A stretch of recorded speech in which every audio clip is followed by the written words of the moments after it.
बिस्मिल्लाहिर्रहमानिर्रहीम। आज हम पढ़ने लगे हैं हाइपोथायरॉयडिज्म को। हाइपोथायरॉयडिज्म होता क्या है? As the name indicates, hypo का मतलब कम, थायराइड का मतलब थायराइड का फंक्शन या फंक्शन उसके हार्मोन्स बनाना होता है तो वो कम होंगे। तो ये एक ऐसी डिजीज़ है जिसमें थायराइड इनफ हार्मोन्स नहीं बना रहा। ठीक है, अब हम उसकी मैनेजमेंट पढ़ने लगे। सबसे पहले तो अगर हम देखें कि थायराइड हाइपोथायरॉयडिज्म के पेशेंट को हम अप्रोच कैसे करेंगे, तो इसके लिए पेशेंट की हिस्ट्री इंपॉर्टेंट है। तो पेशेंट आपको प्रेजेंट करेगा और जो चीज़ें वो खुद बता रहा है उनको हम सिम्टम्स कहते हैं, और जो चीज़ें आप खुद देखेंगे उनको साइंस कहते हैं। ठीक है, तो हिस्ट्री से आपको सिम्टम्स पता चल गए, एग्जामिनेशन से आपको साइंस पता चल जाएंगे, क्लिनिकल फीचर्स पे चलते हैं, प्रेजेंटिंग कंप्लेंट्स। ठीक है, सो फॉर एग्जांपल अगर एक 40 ईयर्स ओल्ड की वुमेन आई है, क्योंकि मोस्टली थायराइड इशूज़ जो हैं वो औरतों को ही होते हैं, तो वो आपके पास कैसे आएगी? वो कहती है जी मुझे वेट गेन हो गया है, मैं बहुत लेथार्जिक और फटीग फील करती हूँ। उसको पहले आपने वो ख़ुद बता रही है और आप भी देख रहे हैं कि उसकी आंखों की सूजिश हुई हुई है, तो पेरी ऑर्बिटल पफिनेस है। ठीक है, और इसके अलावा बताती है कि जी मेरी आवाज़ में भी थोड़ी तब्दीली आई है, ठीक है, थोड़ी पिच कम हो गई उसकी या कुछ, और हेयर फॉल का भी मुझे इशू है। तो ये तो एक पेशेंट हो गया ना। पेशेंट आपके पास ऑब्वियसली एक तो बिल्कुल टिपिकली जो थेरी या बुकिश वाले थेराटिकल या बुकिश सिम्टम्स होते हैं उनके साथ प्रेजेंट नहीं करते, डिफरेंसेस होते हैं। लेकिन जो जनरली कॉमनली हम देखते हैं उसमें और सिम्टम्स भी आते हैं। उसमें ये है कि वो कहेगी कि मुझे इतनी भूख भी नहीं लगती फिर भी मेरा वेट गेन हो रहा है। ठीक है, मुझे सर्दी भी बहुत लगती है। उसके अलावा ना सिर्फ हेयर फॉल बल्कि ड्राई हेयर, उसके साथ ड्राई स्किन, ये भी कंप्लेंट होगी उसके अलावा। ठीक है, फिर अगर आप उसके वाइटल्स लें, ठीक है, एग्जामिनेशन में ऑब्वियसली वाइटल्स भी बहुत इंपॉर्टेंट होते हैं, तो वाइटल्स लेंगे तो आप देखेंगे कि पल्स उसकी कम हुई होगी, वो ब्रेडिकार्डिया उसको होगा। ठीक है, उसके अलावा ब्लड प्रेशर में डायस्टोलिक इंक्रीज होगा उसका काफ़ी, मतलब नॉर्मली 120/80 होता है हमारे जैसे यंग लोगों में, लेकिन उसकी एज के मुताबिक उसका जो डायस्टोलिक ब्लड प्रेशर है वो रेज्ड होगा। ठीक है, अगर बहुत ज़्यादा उसको हाइपोथायरॉयडिज्म काफ़ी अरसे से है तो आप उसके टेंडन रिफ्लेक्सेस देखोगे वो भी डिलेड होंगे, कार्पल टनल सिंड्रोम के साथ भी आ सकती है।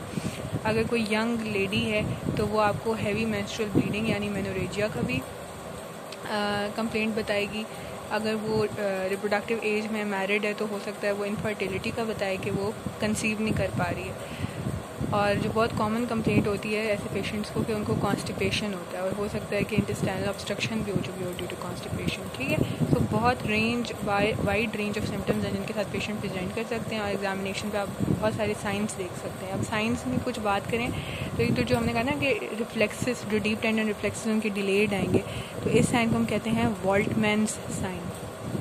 ठीक है, वॉल्टमैन साइन क्या है? डीप टेंडन रिफ्लेक्सेस डिलेड है।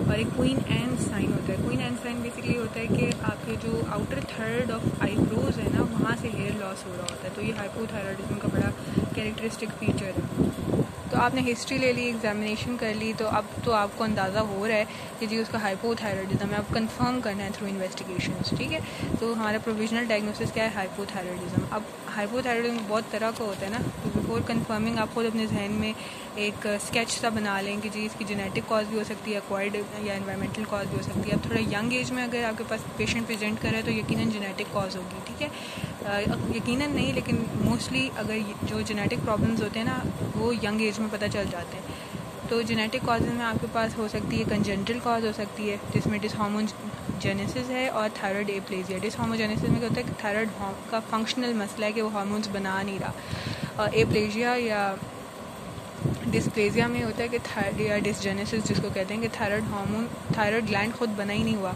ठीक है, अच्छा, उसके अलावा ऑटो इम्यून कॉज हो सकते हैं सच एज हाशिमोटोस थायराइडाइटिस।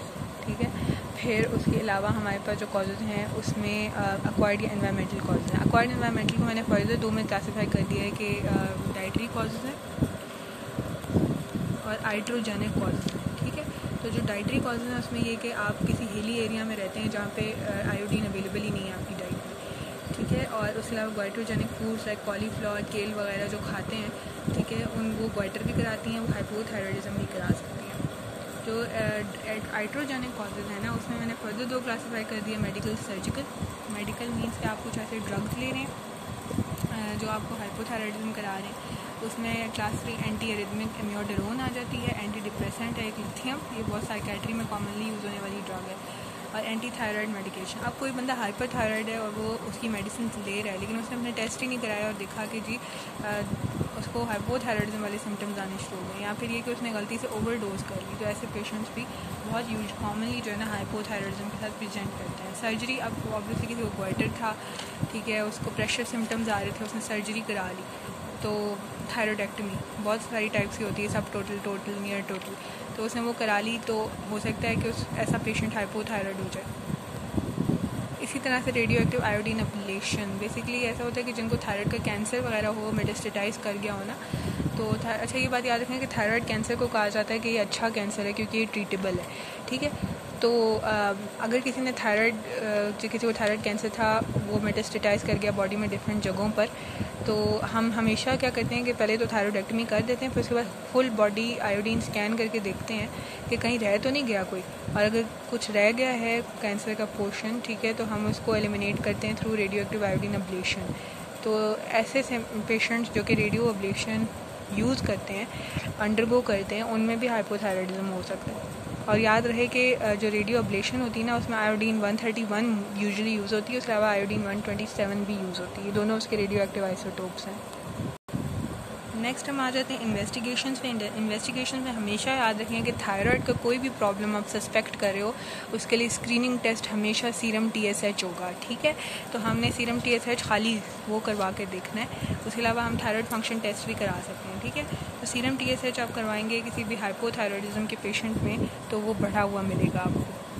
तो सीरम TSH बढ़ा हुआ मिलेगा, T3 T4 कम हो गई, टिपिकल पिक्चर है हाइपोथायरॉयडिज्म की, और वो भी प्राइमरी हाइपोथायरॉयडिज्म की। प्राइमरी हाइपोथायरॉयडिज्म का मतलब ये कि इस वक्त मसला जो है आपके थायराइड ग्लैंड के साथ है, लेकिन अगर मसला पिट्यूटरी ग्लैंड के साथ है, आपको याद होगा एक हाइपोथैलेमिक पिट्यूटरी एक्सिस होता है, हाइपोथैलेमस से TRH आता है, विच इज़ TS जो थायराइड रिलीजिंग हार्मोन होता है, या I guess TSH releasing hormone है, वो आता है, वो पिट्यूटरी पे एक्ट करता है, वो वहाँ से रिलीज़ कराता है। हाँ, TRH is thyrotropin releasing hormone, and pituitary से वो रिलीज़ करवाएगा थायरोट्रोपिन को।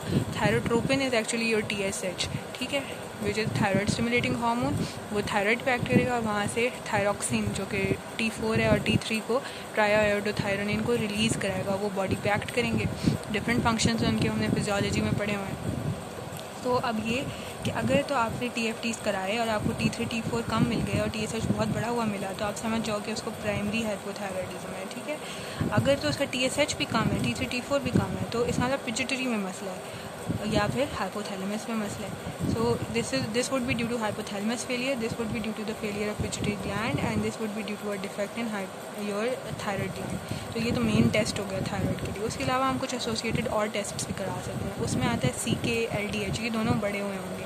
उसकी वजह यह है कि आप चूँकि थायराइड हार्मोन्स कम हैं, तो मेटाबॉलिज्म ख़राब हुआ हुआ, मसल्स की डीजनरेशन वगैरह हो रही होगी, ब्रेक डाउन हो रही होगी, और ये रिलीज़ हो रहे होंगे बॉडी में, ठीक है। इसलिए तो पेशेंट फटीग फील कर रहा था। उसके अलावा ये कि आप उसकी LFTs लिवर फंक्शन टेस्ट कराओगे तो AST बड़ा हुआ है। एक्चुअली उसकी वजह ये है कि obviously once again your muscles are not working as such, ठीक है, उनकी डीजनरेशन हो रही है, ब्लड से क्लियरेंस कम हो रही है इन चीज़ों की, तो रिजल्टेंटली ये बड़े हुए आएंगे आपके पास, ठीक है। तो उसके अलावा आप लिपिड AST स्पेशली हम कहते हैं कि रेज्ड होगा, aspartate transaminase.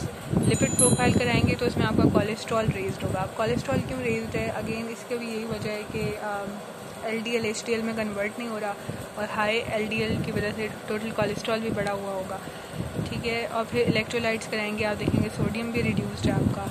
ECG is very important in this case ना, तो ECG कराएंगे ऐसे पेशेंट में, तो आपको sinus bradycardia with small complexes मिलेगा, और ST वेव चेंजेस भी मिलेगी। एक्चुअली ये ECG के टॉपिक में हम डिटेल में पढ़ लेंगे कि ये चीज़ें क्या हैं, लेकिन साइनस ब्रेडिकार्डिया तो हम पहले ही डिस्कस कर चुके हैं कि हार्ट की कॉन्ट्रैक्टिलिटी कम हुई हुई है, तो ऑब्वियसली पल्स कम होगी, ब्रेडिकार्डिया होगा, हार्ट रेट कम होगा। साइनस रिदम फिर भी होगा क्योंकि ऑब्वियसली कंडक्शन में मसला तो नहीं है, तो हर QRS कॉम्प्लेक्स से पहले P वेव ज़रूर आ रही होगी, और QRS कॉम्प्लेक्सेस की वोल्टेज अलबत्ता कम होगी, क्योंकि अगेन वेंट्रिकल्स उस तरह से कॉन्ट्रैक्ट नहीं कर रहे, ठीक है। और ST T वेव चेंजेस में यूजुअली ST डिप्रेशन और T वेव इन्वर्जन देखी गई है। फाइनली हम आ जाते हैं इसकी ट्रीटमेंट में। तो ट्रीटमेंट का गोल ये है कि हम TSH को रिड्यूस करें। अब यानी कि आपने क्या करना है कि TSH को रिड्यूस करना है।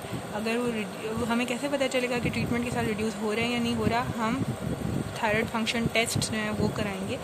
ये आगे हम देखते हैं कि क्यों हम 6 वीकली कराते हैं, लेकिन हर 6 हफ्ते बाद हम ट्रीटमेंट ले रहे हैं ना, तो हर 6 हफ्ते बाद आप उसके थायराइड फंक्शन टेस्ट रिपीट करा के देखें कि TSH कम हो रहा है या नहीं हो रहा। अगर नहीं हो रहा तो फिर आपने अपनी जो भी मेडिसिन हम अभी पढ़ने लगे हैं कि देते होते हैं इस केस में, उसकी डोज़ बढ़ा देनी है, ठीक है। सो अब हम देखते हैं कि हम देते क्या हैं। तो इस ट्रीटमेंट को हम कहते हैं थायराइड रिप्लेसमेंट थेरेपी। जो हाइपर थायराइडिज्म में देते हैं they are called as anti thyroid drugs, लेकिन इस केस में हम थायराइड रिप्लेसमेंट थेरेपी देते हैं। तो जो थायराइड रिप्लेसमेंट थेरेपी है उसमें हम देते हैं लीवोथायरॉक्सिन। डोजेज आप बेशक देख लें, बस ये याद रखना है कि हम 1 से डे देते हैं, और ये कि पहले कम डोज से शुरू करते हैं और फिर बढ़ाते हैं, ठीक है। और इसकी हाफ लाइफ 7 डेज़ है, देयरफॉर जो मेडिसिन का इफेक्ट है वो 2 to 3 वीक्स बाद आना शुरू होता है। और बेहतर है पेशेंट को आप काउंसिल करें कि सोने से पहले इस मेडिसिन को लें और साथ विटामिन सी लें, क्योंकि उसकी एब्जॉर्प्शन को बढ़ाते हैं। और पेशेंट को काउंसिल करें कि साथ आप अगर आयरन के, कैल्शियम के सप्लीमेंट्स ले रहे हैं तो वो बिल्कुल इसके साथ ना लें, थोड़े टाइम बाद लें, कुछ घंटों बाद, ठीक है। अगर आप प्रोटॉन पंप इनहिबिटर्स ले रहे हैं तो अगेन उनके और इस मेडिसिन के दरमियान गैप दें। कोलेस्टायरामिन जो कि कोलेस्ट्रॉल लोअरिंग ड्रग्स हैं वो भी बिल्कुल इसके साथ ना लें। सुक्राल्फेट लेते हैं कुछ पेशेंट्स, गर्ड के पेशेंट्स या अल्सर्स के पेशेंट्स, तो उसके बाद कहा जाता है कि 6 आवर्स तक का गैप दें, ठीक है।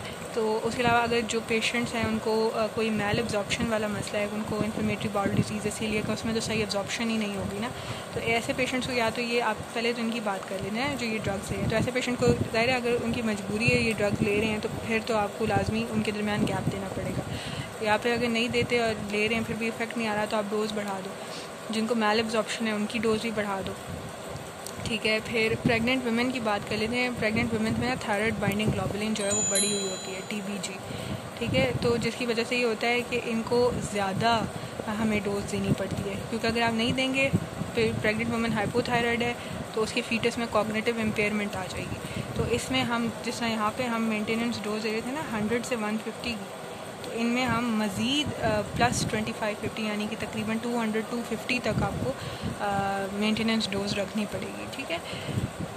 और बाकी ये कि कुछ ड्रग्स ऐसी होती हैं anti seizure, anti epileptic drugs such as phenytoin, phenobarbital, carbamazepine, जो कि ना इसके T4 के कैटाबॉलिज्म को बढ़ा देती हैं। तो ऐसे में भी हमने ज़्यादा डोज देनी होती है। इसी तरह से रिफैम्पिसिन जो कि TB के पेशेंट्स लेते हैं वो भी डोज बढ़ा देती है, कैटाबॉलिज्म बढ़ा देती है, उसमें ज़्यादा डोज चाहिए होती है। फिर कुछ एक्सेप्शंस हैं।